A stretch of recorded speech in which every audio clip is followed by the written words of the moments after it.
Përshëndetje nga unë Klea Kica dhe mirë se erdhët përsëri në Vibe. Sot ndryshe nga episodet e tjera do të ndalojmë pak në aktualitet, në zhvillimin politik, në protesta dhe për këto do të kemi dy të ftuar special. Zoti Zaçe, përshëndetje dhe mirë se erdhe në Vibe. Mirësëdjeta.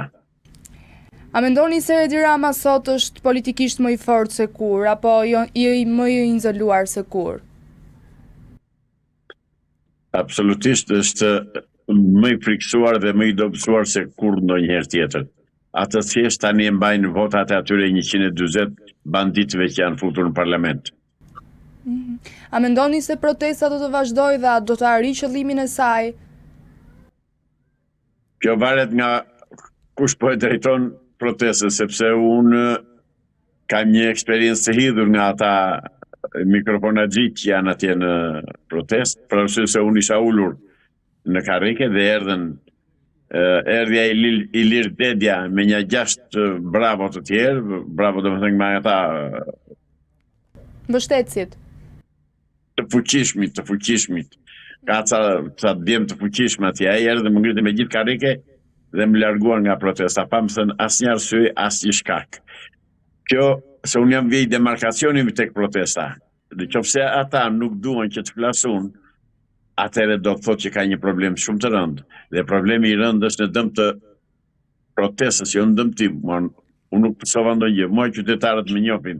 Dhe fakti që ju kërkoni të intervistoni dhe të bisedoni me mua, tregon që unë jam në pozita të forta adhetare dhe kombëtare. Ato i friksojnë se ti mund të flasësh. Çfarë mund të thuash ti për protestën? Apo çfarë din ti? Po, do të ta shpjegoj. Faleminderit shumë për pyetjen që më bëre. Dëgjoj, unë fola 3 herë atje. Dhe herën e tretë, edhe 2 herët e para, por dhe herën e tretë denoncova marrëveshjen që ka bërë kryeministri në detyrë Edi Rama me hebrejt e Izraelit. Marrëveshje që ka shitur pronat e shqiptarëve dhe që po i shet vazhdimisht dhe që jo më larg se para 1 orë gjysmë 2 orë më vjen një njoftim që në Divjak do vendosen 50.000 kolon hebrej. Mirë po, shqiptarët dhe bota e di shumë mirë që aty ku vendosen hebrejt, 5 veta po të vendosen në një katrore, pas një muaj i ketë 1000 veta. Kështu që është një pushtim i qetë, i shitur, ose më mirë i falur nga ky tradhtar Izraelit. Dhe ata deputetët që ka atje të shquajtur deputetët, ata vetëm deputet nuk janë, për arsye sepse të dy palët, qoftë të Salihut, qoftë Edi Ramës, janë futur në parlament me listë emërore, nuk janë futur me votë të popullit. Se listat e mbyllura nuk dinë se kë kanë brenda. Pra janë të pazgjedhur, janë të pavotuar. Këta e mbajnë diktaturën në Shqipëri, këta e mbajnë këtë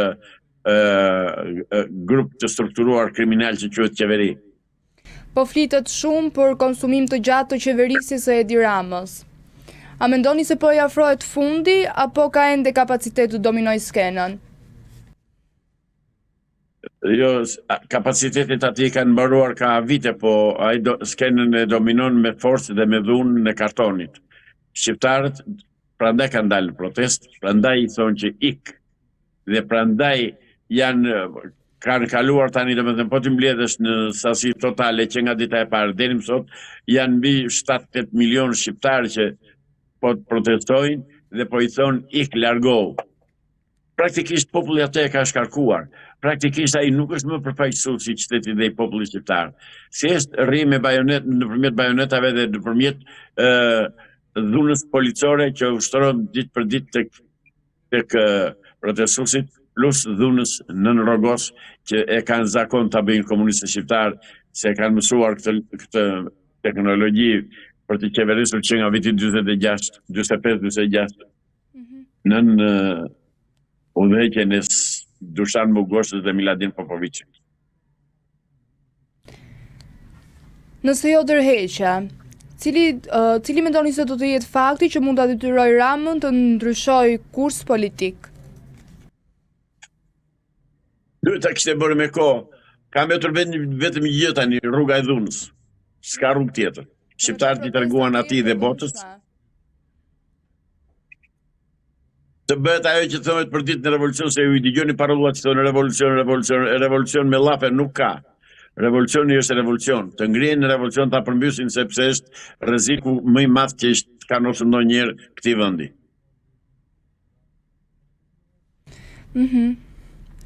Si lexoni marrëdhënien e Edi Ramës me administratën e presidentit Donald Trump? Është e ngrirë, nuk funksionon. Dhe unë se kuptoj çfarë presin amerikanët që vazhdojnë të mbajnë akoma marrëdhënie diplomatike me këtë njeri. Se ky nuk përfaqëson më Shqipërinë. Dhe amerikanët duhet ta dinë.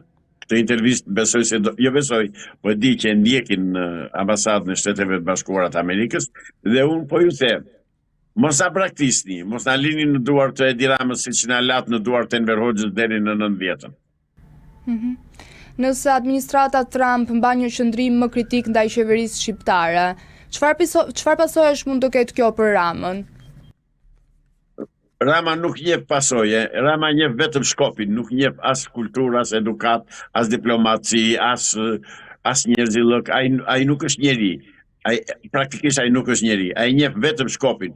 Dhe ne ande këtë nga Labria ne themi qeni tregoj shkopin dhëmbëve. Ka spekulime se Rama po pret zhvillime politike në Shtetet e Bashkuara përpara se të ndërmarrë lëvizje të rëndësishme. A mendoni se klima në Washington ndikon realisht në vendimarrjen e tij? Deri tani nuk ka ndikuar, ose e mbështesin e nuk na e thonë. Se deri tani nuk janë shprehur amerikanët dhe unë praktikisht dhe ju bashk nuk e dim cili është qëndrimi amerikan lidhur me të qeveri që po mban pushtetin me zor në Shqipëri, po e mban me forcë. Nuk e di dhe të dalën të shprehen, si janë shprehur deri tani. Nëse janë miq me të vërtet të shqiptarëve, atëherë të dalin dhe ta thonë, të pozicionohen o me Edi Ramën o me popullin shqiptar, njëra nga dyja, se populli po e thot fjalën e vet. Tani çfarë presin me ata nuk e di. Mos duan akoma të na e bëjnë siç ne e bën në 91-in që i lanë të gjithë kriminalët e sigurimit të shtetit dhe të partisë punës, i morën çuan në Amerikë dhe neve na lanë në duart të diktaturës. Dhe të na thonë, unë nuk trëmem as nga amerikanët as nga kush tjetër, unë trëmem vetëm nga Zoti. Dhe amerikanëve po va them, o bëjuni besnik dhe na bani besën që na keni dhënë, ose thuajini troç. Kemi interesa, na duhet Edi Rama, sepse nëpërmjet tij ne përfitojmë, kemi përfitime të mëdha dhe ta mbajnë.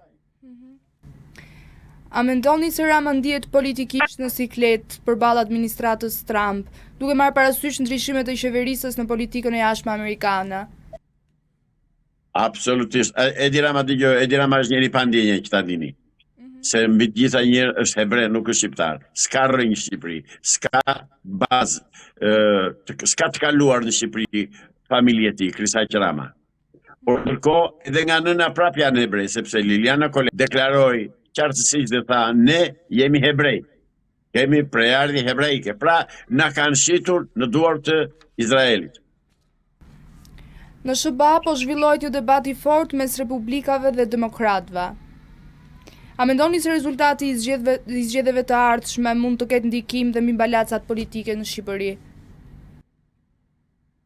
Dëgjoj, çfarëdo që të bëj dhe çfarëdo që të ndodhë në Shtetet e Bashkuara të Amerikës, në Shqipëri nuk ka asnjë ndikim në qoftë se në Shqipëri nuk vendosen politikan dhe burra shteti që të ndërtojnë marrëdhënie normale, miqësore, diplomatike si me amerikanët dhe me shtetet e tjera. Praktikisht ne nuk kemi burra shteti të tillë. Ne kemi ca eunuk që janë vendosur në Parlamentin shqiptar, 140 veta bashkë me ato lesbike që janë atje, dhe nuk kemi fare burra shteti dhe politikanë shqiptarë që t'i shërbejnë këtij vendi. Kështu që prap do shkoj te Amerika. Amerika na ka shitur. Dhe të vi keq, po ose dalën të më përgjinjështrojnë, thonë jo, nuk jo kemi shitur. Atëherë ç'po bëhet? Mbajtën një muaj sot fiks.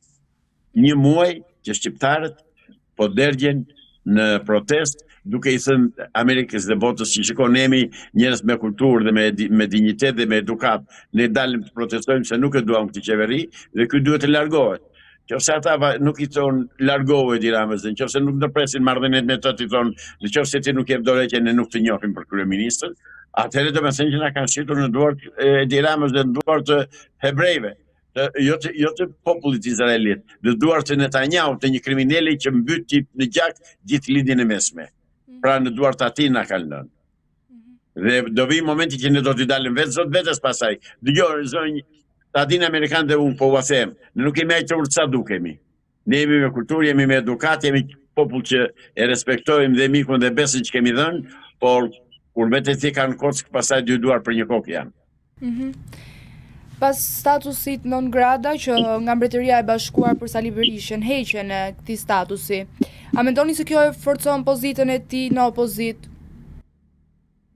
Mos më fol më për njerëz të vdekur dhe për tradhtar të pa skrupull, të pa fytyrë. Ai nuk është njeri, dhe ai bashkë me Ramën janë komunistë të pandrejshëm. Komunistët nuk kanë gjak zonjë.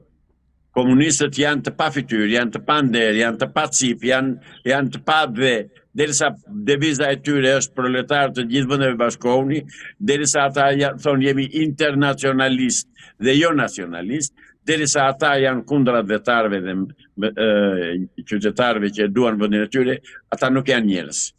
Në rregull, zoti Zaçe, të falenderoj shumë që ishe pjesë e intervistës, bashkë do të shihemi sërish në intervistat e radhës.